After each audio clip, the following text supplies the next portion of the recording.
वेद प्रेमियों, यह प्रथम मंडल के चतुर्थ सूक्त का व्याख्या का क्रम चल रहा है। इंद्रकत इसका अस्तुत्य देवता है। इंद्र वह शक्ति है जो समस्त दिव्य शक्तियों जिनसे सृष्टि संचालित होती है उनका स्वामित्व करता है, उनका नियामक है। इस मंत्र में इंद्र के विषय में यजमान को, यज्ञकर्ता को कैसा दृष्टिकोण रखना चाहिए, ये बात स्पष्ट की गई। यजमान यज्ञकर्ता से होता नाम का पुरोहित कहता है। होता 4 पुरोहितों में से वह पुरोहित है जो ऋग्वेद के मंत्रों द्वारा दिव्य शक्तियों का आवाहन करता है। तो वो बड़े स्पष्ट रूप से कहता है, इंद्र अति महान, दोष रहित है, बुद्धिमान है, तुम्हारा ही नहीं तुम्हारे बंधु वर्ग का कल्याणकारक है, शुभ चिंतक है। तुम उसके निकट आओ और उनसे दूर रहो जो उसके द्वेषी। तो अब चतुर्थ मंत्र की व्याख्या करने के पहले उसका पाठ किया जा रहा है। परेहि विक्रमस्तुतिमिन्द्र,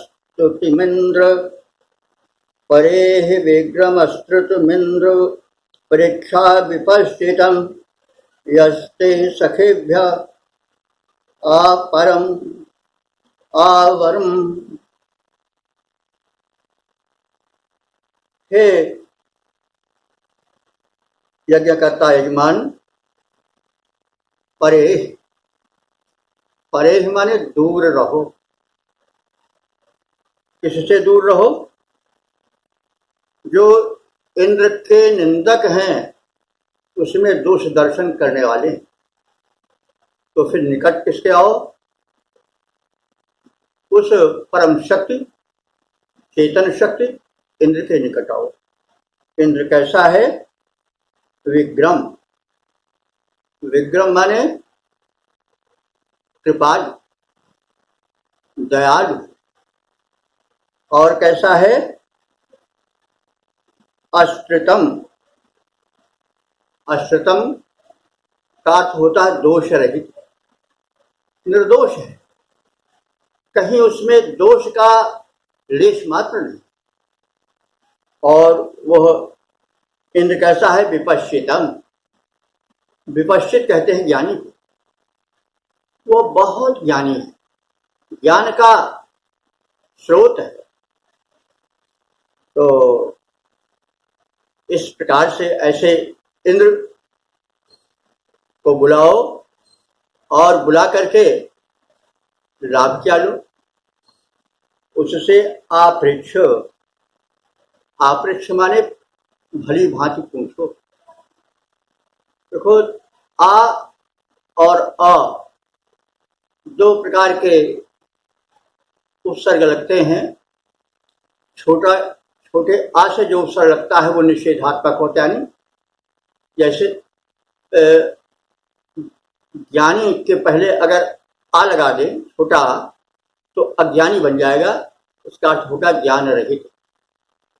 लेकिन अगर बड़ा आ लगा दें तो हो जाएगा ज्ञान से परिपूर्ण। जैसे आ बाल वृद्ध मन समेत, बाल और वृद्ध के समेत आ, और अ नहीं। तो यहां पर क्या आपृच्छ, आपृच्छ माने भली भांति पूछो। क्या पूछो? आत्म कल्याण विषयक उपाय, क्योंकि आत्म कल्याण ही मनुष्य जीवन का मुख्य उद्देश्य है। तो आत्म कल्याण का है क्या है? आत्मोद्धार है। वो कैसे होगा वो तो समयानुकूल बताया जाएगा। यहाँ जिससे कि आत्मोद्धार हो, इस प्रयोजन से उससे प्रश्न करो। आपृच्छ यानी भली भांति प्रश्न करो। यस्ते सखेभ्यः आवरम, जो कि यह माने जो, ते माने तुम्हारे, सखेभ्यः माने मित्रों बंधु बांधवों को, आवरम भली प्रकार से वरदानों से अनुदानों से संपन्न करने वाला है। तो इस प्रकार से इंद्र इतना दयालु है, इतना समर्थ है कि स्मरण तुम करोगे, बुलाओगे तुम, और वो तुम्हारा ही नहीं कल्याण करेगा, वरन तुम्हारे बंधु बांधवों को, तुम्हारे मित्र वर्ग का भी कल्याण करेगा। इस प्रकार से हे यजमानों, इंद्र के निकट आओ। इंद्र तथाकथित गुणों से परिपूर्ण है, और उन लोगों से दूर जाओ जो उस दयालु दोष रहित इंद्र के निंदक। तो इस प्रकार से इंद्र के वैशिष्ट, उसके निर्दोषता का कथन मंत्र में हुआ है। तो इसका छंदोबद्ध विस्तार इस प्रकार से किया गया है। होता कहता यजमान सुनो, होता कहता यजमान सुनो, प्रश्नों के समाधान पाने, प्रश्नों के समाधान पाने ऐश्वर्यवान भगवान चुनो। श्रोता कहता यजमान सुनो। अतिशय निर्दोष, अतिशय निर्दोष दयालु इंद्र है बुद्धिमान, ज्ञानी महान, वो सदा तुम्हारे बंधु बांधवों को करता वैभव प्रदान। विपरीत वृत्त से दूर रहो, विपरीत वृत्त से दूर रहो, कहना मेरा श्रीमान सुनो। होता कहता यजमान सुनो, होता कहता यजमान सुनो, प्रश्नों के समाधान पाने ऐश्वर्यवान भगवान चुनो। होता कहता यजमान सुनो।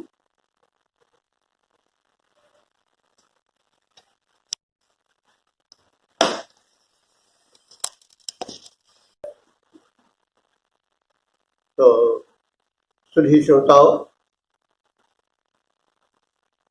जो अब यह 5वां मंत्र प्रस्तुत हो रहा है,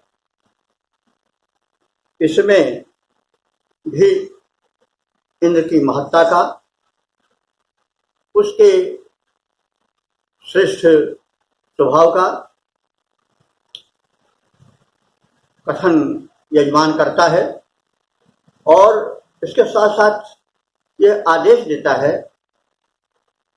यज्ञकर्ता को कि तुम इंद्र के निंदकों से दूर रहो और उनसे कह दो कि वे इस देश को छोड़कर चले जाएं, और स्वयं उस इंद्र के गुणों का ध्यान करो, प्रचार करो, उसके अनुदानों का लाभ उठाओ, और उसके शुभाशिष प्राप्ति के लिए तत्पर। मंत्र इस प्रकार से है, उत ब्रुवन्तु नो निदो, उत ब्रुवन्तु नो निदो निरन्यतश्चिदा रतु दधाना इंद्र इद्वः। उत ब्रुवन्तु, उत माने और, होता कहता है हे यजमान, और ब्रुवंत माने बोलो, कहो। क्या कहो? नह निंदो, नह निंदो, नह माने हमारे, हमारे इंद्र, हमारे इंद्र के जो निदो माने निंदक हैं, निदो निंदक हैं, हमारे इंद्र देव के जो निंदक हैं वे निरन्नत चिदारत, खंड जरा इन शब्दों का कर लें। निरन्नत माने निह अन्यत चित आरत, निरन्नत चिदारत, निह अन्यत चित आरत, इतने शब्द हैं इसमें जो कि संघ से जुड़े हैं। तो निह अन्यत, निह माने निकल जाए, दूर हो जाए, भाग जाए। अन्यत माने हम लोगों के समाज को छोड़ करके, अन्यत माने दूसरी जगह। ऐसे दुष्ट, ऐसे अज्ञानी लोग निह अन्यत, यहां से निकलकर दूसरी जगह चले जाएं। और कैसे? आरत, चित आरत, चित माने होता है निश्चित रूप से, आरत माने दूर, आरत दूर। वे यहाँ की भूमि को छोड़ करके निश्चित रूप से कहीं दूर चले जाएं, क्योंकि हमारे समाज में वे रहने योग्य नहीं। तो उत ब्रुवन्तु, उन लोग, और उन लोगों से कह दो जो इंद्र के निंदक हैं कि वे हमारे इंद्र कुछ और उनके अनुचरों के, अनुयायियों के भूमि भाग को छोड़ करके बहुत दूर कहीं चले जाएं, क्योंकि उनको रहने का यहाँ अधिकार नहीं। इसको तमाम भक्तों ने कहा है। हरिहर निंदा सुनह जे काना, तुलसीदास जी ने कहा है। तो उनसे बहुत दूर रहो। और काटिए टास जीभ जो बसाई, तो कान मुंह श्रवण मुंज न तो चलिए पराई। वहां पर हरिहर विष्णु और शिव कहे गए हैं, यहाँ पर उसी रूप में इंद्र बहुत पहले कहे गए हैं। क्या कहा गया है? तो सभी कोई भावना तमाम भक्त कवियों ने कहा है, तमाम ज्ञानियों ने कहा है कि जो हरिहर निंदा को कान से सुनते हैं, अगर आपका वश चले तो उनकी जीभ काट डालो, और आपका वश नहीं चलता है तो कान मूंद लो और बहुत दूर चले जाओ। भावना वही है। भिन्न भिन्न देवताओं को का आश्रय लेकर के, देवता क्या हैं? दिव्य शक्तियां हैं, और जिस दिव्य शक्ति का आराधन करता है भक्त, वो उसका आराध्य है। तो यहाँ वैदिक ऋषि मधुच्छंदा का आराध्य कौन है? इंद्र है। तो वही बात इसमें भी कही गई है कि वे लोग जो हमारे निर्दोष इंद्र के निंदक हैं, वे इस भूखंड को छोड़ करके कहीं अन्यत्र दूर चले जाएं। उत और ब्रुवन्तु नो निदो निरन्यतश्चिदारत दधाना इंद्र इद्रुवः। और दधाना माने धारण करो, धारण करते हुए इंद्र, इंद्र के हित माने निश्चित ही, दुआ, दुआ माने दुआ को, सुभाषित को। देखिए कुछ शब्द ज्यों के त्यों अभी प्रचलित हैं लोक में, और ये संभवतः पारसी भाषा में भी दुआ शब्द है, हिंदी में भी चलता है, लेकिन इसका मूल वैदिक है दुआ। इत दुआ, इस यहाँ पर दुआ को, दुआ माने सुभाषित को, इसके सुभाषित को इंद्र से, इंद्र के, इंद्र के शुभाशीष को दधाना माने धारण करते हुए। तो क्या अर्थ है कि हे यजमानो, तुम लोग जो है वो कहो, भगवान को कह दो कि नह इंद्र, हमारे इंद्र को छोड़कर, हमारे इंद्र के जो निंदक हैं वे इस भूभाग को छोड़ करके कहीं दूर चले जाएं, और तुम लोग जो हो वो इंद्र के शुभाशीर्वाद को, दुआ को धारण करो, दधाना धारण करते हुए उसके प्रति कृतज्ञ बनो। तो इस इंद्र के प्रति अनन्य प्रेम का प्रदर्शन किया गया है। और जो पुरोहित है होता नाम का, जो आवाहन करता है दिव्य शक्तियों का, वो अपने यजमानों से यह बात कहता है जो भी कही गई है। इसका छंदोबद्ध रूप इस प्रकार से देखा जा सकता है।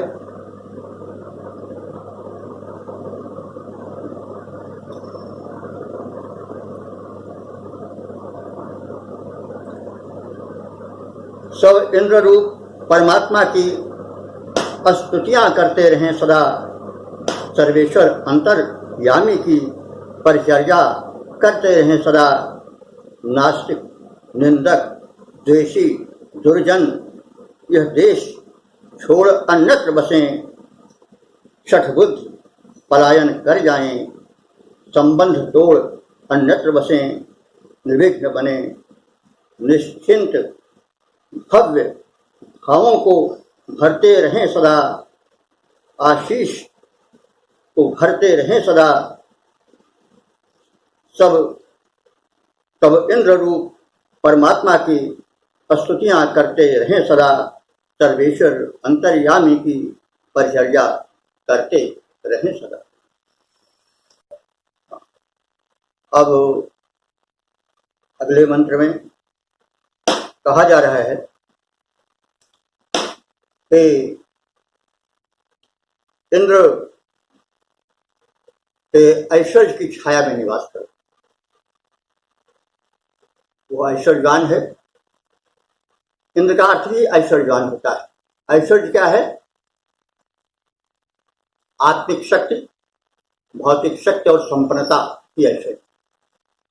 तो उस ऐश्वर्य स्वरूप इंद्र के छत्र छाया में, उसके प्राप्त अनुदान की छाया में रहो, और इस प्रकार से ऐसे समृद्ध और सुखी रहो कि जो संसार के सभी लोग हैं, चाहे वो प्रजा वर्ग के हों, चाहे शासक वर्ग के हों, चाहे जो हों, वो हमें सौभाग्यशाली है कि बड़ा सौभाग्यशाली है कि इंद्र की छत्र छाया में निवास कर रहा है, उसके कृपा पूर्ण अनुदानों का उपभोक्ता बना है।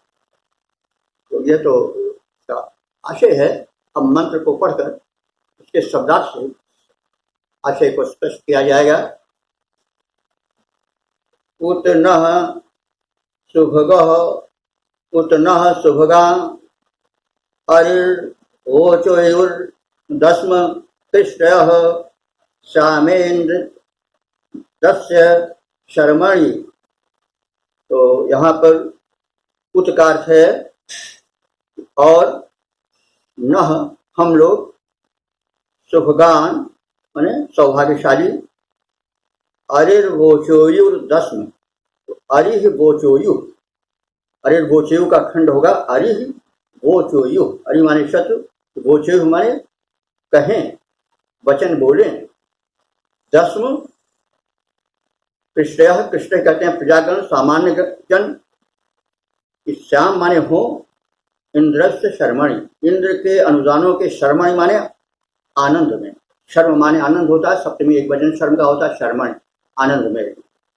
तो अब यह सलाह दे रहा है, सम्मति दे रहा है होता यज्ञकर्ता को, और यह कह रहा है कि हम लोग न हम सब इंद्र के अनुदान से शर्मण, इंद्र के दिए गए सुख सुविधाओं के अनुदानों के शर्मण माने आनंद में श्याम रहें। श्याम इंद्र से शर्मण, इंद्र द्वारा प्रदत्त आनंद छाया में निवास करें और हमारे इस निवास को सुख सौविध्यपूर्ण धन्य जीवन को देखकर न हम सबको कृष्टया, कृष्टया कहते हैं सामान्य जन, और अरिह शत्रु लोग भी कहने को विवश हो जाएं, वो चीज माने कहने लगे कि दस्म यहाँ इंद्र का संबोधन है, इंद्र का विशेषण है कि दस्म कहते हैं जो शत्रुसूदन, जो दुष्टों का दमन करता। तो देखिए जरा विशेषणों पर हम ध्यान दे लें। दस्म दमन करता, दंड करता, तो एक और अभी बताया गया इंद्र बड़ा कृपालु है, वो सुखों सुविधाओं का वर्षण करता है, आराधकों को संपन्न बनाता है। दूसरी ओर कहा जाए तो बड़ा कठोर दंड देने वाला है, दस्म है। दस्म माने दंड का विधान करने वाला। तो यह है श्रोताओं, सभी महापुरुषों में या परमात्मा के स्वरूपों में देखा गया है। राम में भवभूति ने कहा है कि वो वज्रादपि कठोराणी और मृदूनि कुसुमादर।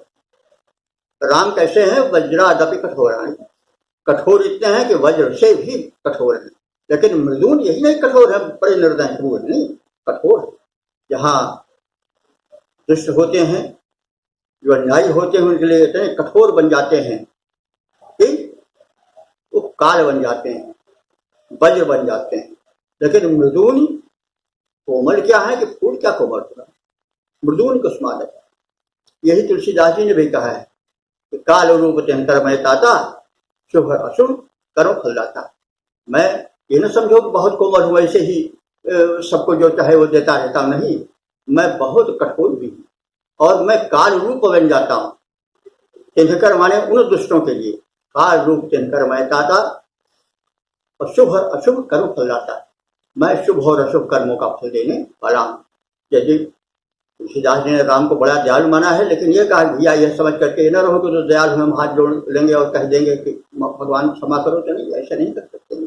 तो शुभ और अशुभ कर्म फल दाता, वो अच्छे कर्म का अच्छा फल, बुरे कर्म का बुरा फल देने वाले। तो इसी तरह से लगभग सभी ने कहा है वो दयालु बहुत हैं, लेकिन इसका मतलब कोई न समझे कि वे बस जो कुछ करते जाओ और बस कह दो महाराज गलती हो गई क्षमा कर दो, ऐसी बात नहीं। वही बात बिल्कुल वेद में भी पहले कही गई है कि जो इंद्र है वो दयालु है, दोष रहित है, अपने अनुदानों से, कृपा कटाक्ष से भर देने वाला है। लेकिन इसका मतलब नहीं है कि वो जो कुछ चाहे जो कोई वो कर डाले। वो दस्म है, कठोर है, दंड देने वाला है। तो इसलिए अब यहाँ पर जो है वो ऋषि कह रहा है कि दस्म ऐसे कठोर इंद्र के, जो कि दुष्टों का शत्रु है और सज्जनों का, भक्तों का मित्र है, उसके कृपा कटाक्ष से प्राप्त शर्मण आनंद प्रद अनुदानों में, उसकी छाया में श्याम हम रहें हों, हम रहते रहें, चले आवें या रहें, श्याम हों ये कहते हैं। और हमारे इस सौभाग्य को देख करके, इंद्र के कृपा दृष्टि की बौछार देख करके लोग जो कृष्टया है, जो सामान्य जन हैं वे कहें, और वे ही नहीं, आरी ही जो हमारे शत्रु हैं वो भी वो ह्यो कहने के लिए विवश हो जाए कि न सुभगा, आप लोग या हम लोग जो उनके उपासक हैं वो सौभाग्यशाली हैं। तो इसलिए वो इंद्र अपने अनुदानों की बौछार करने वाला है, कठोर दंड देने वाला भी है, लेकिन भक्तों के प्रति इतना नम्र हो जाता है, इतना उदार हो जाता है कि वे उसके उदारता की छाया में सुखद जीवन व्यतीत करते हैं और शर्मण माने आनंद में निवास करते हैं। और इस प्रकार से आनंद में निवास करते हैं कि सामान्य जन ही नहीं, शत्रु जन भी कहने लगते हैं कि यह बड़ा सौभाग्यशाली है जो इंद्र की कृपा कटाक्ष की छाया में रहता हुआ सुख और समृद्धिपूर्ण जीवन, समुन्नत जीवन बिता रहा है। तो इस प्रकार से इन 3 मंत्रों में इंद्र के औदार्य का, उसके निर्दोष स्वरूप का, उसके सज्जनों के लिए कोमल और दुष्टों के लिए कठोर स्वरूप का हम लोगों ने दर्शन किया और यह शिक्षा प्राप्त किया कि उस परम शक्ति के प्रति हम कृतज्ञ रहें। जो उसके विरोधी हैं, अज्ञानतावश विरोध करते हैं, उनसे कह दें भाई तुम अपने इस विचार के दोष को फैलाओ मत समाज में, तुम इस समाज से दूर चले जाओ। और हम उसके प्रति कृतज्ञ होकर के उसके अनुदानों का लाभ उठावें। आदि आदि बातें अभी कही गई। अब अगले मंत्र का फिर व्याख्यान में लालित्य होता है। अब आपने गद्य में तो व्याख्या सुनी ही, अब छंद में भी उसके भाव का विस्तार सुन लें। अरे मर्दन इंद्र रूप भगवन, अरे मर्दन इंद्र रूप भगवन, तुम हो महान अति ऐश्वर्यवान, हमको दो तुम ऐश्वर्य दान, हम तुमसे कुछ इतना पाएं, सौभाग्यवान माने जाएं तेरा प्रसाद। सब सुख निवास सोल्लास करें उसमें निवास, फिर शत्रु मित्र मध्यस्थ करें मिले एक साथ मेरा बखान। अरे मर्दन इंद्र रूप भगवन, तुम दो हमको ऐश्वर्य दान, तुम दो हमको ऐश्वर्य दान।